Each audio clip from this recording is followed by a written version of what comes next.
Una rivelazione potente ha appena scosso la notte di Napoli, mettendo in allerta totale tutta la tifoseria del nostro amato Napoli.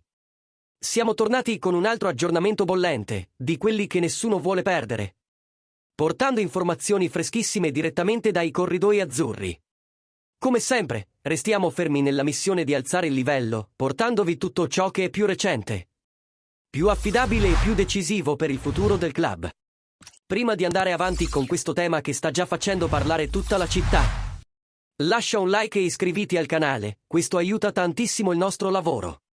Perché oggi, nei corridoi interni del Napoli, qualcosa di davvero gigantesco sta prendendo forma. E stavolta, l'argomento gira attorno al reparto che più preoccupa Conte e Giovanni Manna, il centrocampo. La crisi causata dagli infortuni di Frank Zambo Anguissa, che tornerà soltanto nel 2026, e Kevin De Bruyne, fermo per un lungo periodo, ha lasciato il Napoli senza equilibrio, intensità e profondità creativa nel cuore della squadra. Per questo, la dirigenza sta valutando non uno, ma 2 rinforzi per il settore già a gennaio. Secondo informazioni che circolano tra i retroscena italiani e inglesi, 4 giocatori sono sotto osservazione con attenzione particolare. Il primo nome è Sungutu Magassa, del West Ham. Un centrocampista fisicamente dominante, con passaporto francese e già nazionale del Mali. Magassa sta attirando interesse crescente sul mercato. Il suo stile di marcatura aggressiva e la sua lettura difensiva si inseriscono perfettamente nell'idea di volante moderno che Conte richiede. Il West Ham valuta il giocatore intorno ai 20 milioni di euro. Cifra considerata ragionevole per un profilo capace di portare impatto immediato. Il secondo nome è Manzambi, talento svizzero di appena 20 anni e protagonista al Friburgo. Forte, tecnico e con buona progressione dalla mediana, rappresenta il classico profilo Under 23 con margine di crescita che Manna ama sviluppare. Manzambi viene monitorato da mesi e potrebbe diventare un'opportunità strategica. Soprattutto se il Napoli scegliesse un doppio colpo, un giocatore pronto e uno da far crescere. Il terzo nome è il più conosciuto e il più desiderato da Conte, Kobbie Mainoo, del Manchester United. Il giovane inglese ha già espresso preoccupazione per la mancanza di minuti e teme di perdere spazio nella nazionale in vista del mondiale.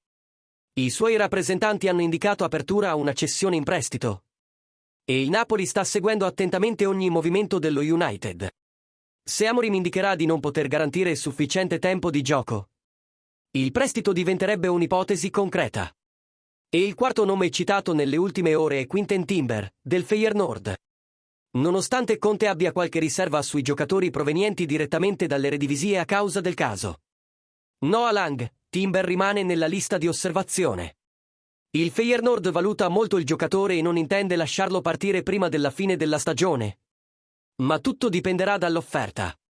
Ciò che realmente colpisce è che, per la prima volta, fonti interne ammettono che il Napoli potrebbe chiudere 2 operazioni contemporaneamente per il centrocampo.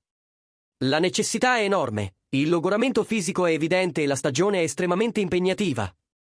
Tanto che Conte ha chiesto alla società profondità reale nel settore. Non semplicemente un nome per completare la rosa. Adesso voglio sentire voi, tifosi del Napoli, quali sono i 2 rinforzi ideali per il nostro centrocampo. Magassa, Manzambi, Mainoo o Timber. Investireste forte? O scegliereste altre opzioni? Lasciate la vostra opinione nei commenti. E non dimenticate di mandare un super thanks che sostiene tantissimo il nostro lavoro.